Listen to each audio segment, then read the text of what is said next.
made a living counting down top 10 everything, so take it from me. Blue Apron has been the #1 recipe and fresh ingredient delivery service for 5 years. To celebrate their 5th anniversary, Blue Apron is bringing back its top 20 all-time recipes, and they want you to give them a taste for yourself. For less than $10 per meal per person, you can choose your own easy-to-follow recipes and cook great-tasting meals in 40 minutes or less. Check out this week's menu and get $30 off your first meal with free shipping by going to blueapron.com/top10. You'll love how good it feels and tastes to create incredible home-cooked meals with Blue Apron, so don't wait. That's blueapron.com/top10.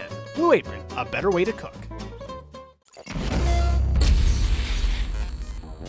Marvel vs. Capcom Infinite is out, and the game is a lot better than the graphics would have you believe. But like any crossover game, there will always be those characters we wish had made the cut. And as long as we live in the age of DLC, hey, why not dream a little? I'm Nervous Nick for Screw Attack's Top 10 Characters We Wish Were in Marvel vs. Capcom Infinite. Number 10. Like any fighting game worth getting hyped over, Marvel Infinite had its fair share of faked leaks. And one of those first fakes is one that we still wish came true: Ant-Man. Everybody knows that his whole thing is shrinking and growing depending on who he's fighting, and it would be tricky to translate that to a game like this, but I can't think of any other fighting game characters who just change their size on the fly. You could think of Ant-Man as something like a stance character, sort of like Gen in Street Fighter 4. Only when Ant-Man goes small, he's harder to hit and has a different moveset, but maybe he takes more damage to compensate. And if he were to get a level 3 hyper combo, please, oh please, let it involve his giant form. Number 9. Here's our first returning character on this list, but he's one who's been out of the game so long that he might as well just be a new face. Capcom, I want you to dig deep into your characters who aren't as popular and resurrect Captain Commando. I myself might not have even thought to bring him back, except that he was on one of those rumored roster lists, and I've kind of been thinking about him ever since. Captain Commando's kind of like that one 90s Burger King mascot if he were grown up and led a team of superheroes. And back in Marvel 2, that was one of the most fun things about him, using his crew to help you in combos. Well, that and also covering the screen in hand lasers. Number 8. Now I'm looking through the current roster, and you know what I see? I see plenty of colorful characters, I see plenty of cool characters, not a lot of goofballs. And on a related note, let me just say that prickly plants as a whole are tragically underrepresented in video games. Yep, I'm calling for the grand return of the one and only AMINGO. Nobody knows for sure what the deal is with this guy. Supposedly he was gonna star in his own game back in the day before it got canceled, and then he just completely got relegated to MvC 2. All I know for sure is that I have been itching to be a sombrero wearing cactus in a video game once again. Capcom? Make it happen. Number 7.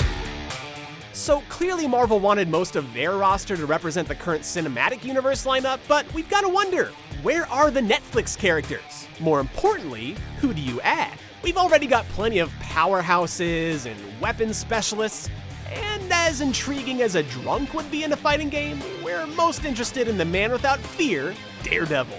Because Iron Fist lost his fighting game privileges after his garbage Netflix series. Anyway, Double D could use his Billy Clubs as the series' Rekka-style character. Basically think like Fei Long from Street Fighter or Orchid from Killer Instinct. And when he wants to get around, his grappling hook cane thing could let him zip around the stage or pull enemies in close. Sounds to me like he'd work pretty great with Spencer. Number 6. We mentioned that we want more oddball characters in this game, but the one I want the most is the ultimate Capcom oddball. Bring back Phoenix Wright. I know he was just in the last game and all, but I miss him already. This character was so weird, off the wall, and hilarious that it's kind of a shame he didn't come back. But more importantly, I'd say he's one of the most creative characters ever to be put into a fighting game. Nobody else is gonna launch you into the air by sneezing or trip you up with a random dog. Nobody else is gonna spend a hypermeter to have a judge smack everyone on screen with his gavel. Nobody else is gonna search the stage for evidence to sentence Chun-Li to death. Number 5. You remember how Deadpool went from internet meme status to Marvel superstar? I can't help but feel like Squirrel Girl could almost do the same thing. So why not put her in MvC and test that theory? I could totally see her as Capcom's equivalent of Olimar in Smash Brothers. But instead of throwing little plant creatures, she drowns her enemies in cuddly woodland creatures. And being part squirrel, not only could she climb the edges of the screen, but she could also use her prehensile tail to hang from the top of it while the assist character attacks down below. Come on, you gotta agree, that makes way too much sense. It's gotta happen. Number 4. And it's almost impossible not to love a sci-fi swordsman like Strider. In fact, I'm gonna double down on that idea and suggest another one. LINN KUROSAWA from the arcade classic Alien vs. Predator. LINN would bring so much to a fighting game. Air throws, explosive punches, pistols for long-range combat, and all the fast-paced acrobatic swordplay you can dream of. Getting a little creative here, but maybe she could spend some of her hypermeter to swap out her pistols for something more heavy-hitting. Capcom has been bringing beat-em-up characters into fighting games for years, and they've done such a great job with them in the past that I know LINN has some real fun factor potential there. And the more I think about her, the more I need her in this game like yesterday. Number 3. Capcom, listen, buddy, you are about to have some serious team-based fighting game competition come next year. Specifically from a game involving a certain popular shonen protagonist? But Capcom, it's all right, it's all good, baby. I got news for you. You've got one of those too. Well, minus the popular thing, but maybe you can change that.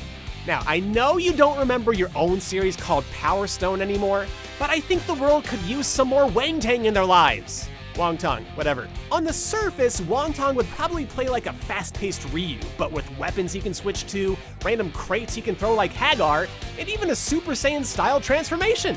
And if he's popular enough, we might finally get Power Stone 3. Just saying. Number 2. In the build-up to Ultimate Marvel vs. Capcom 3, I distinctly remember hearing a rumor that Dr. OCTOPUS was going to join the cast. Even though he didn't make the cut, this is a character that I have been dreaming about playing as ever since. With 4 mechanical limbs, it's really easy to imagine the Doc as a long-range zoner, a grappler, or even a combination of both.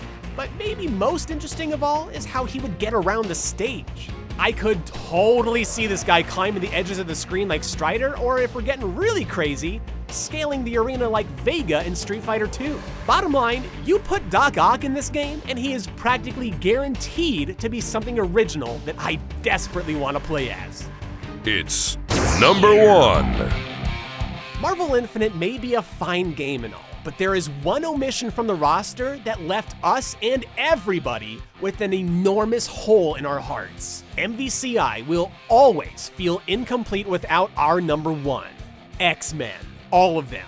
Any of them. It ain't Marvel, baby, until we see Wolverine's Berserker Barrage, or Storm calling down a blizzard, or Magneto's 8-way air dash. It would even allow the return of the ever-popular Deadpool. But why not at the very least bring in some new faces as well? Think about Scarlet Witch using her limitless abilities to do whatever the creative teams at Capcom can come up with.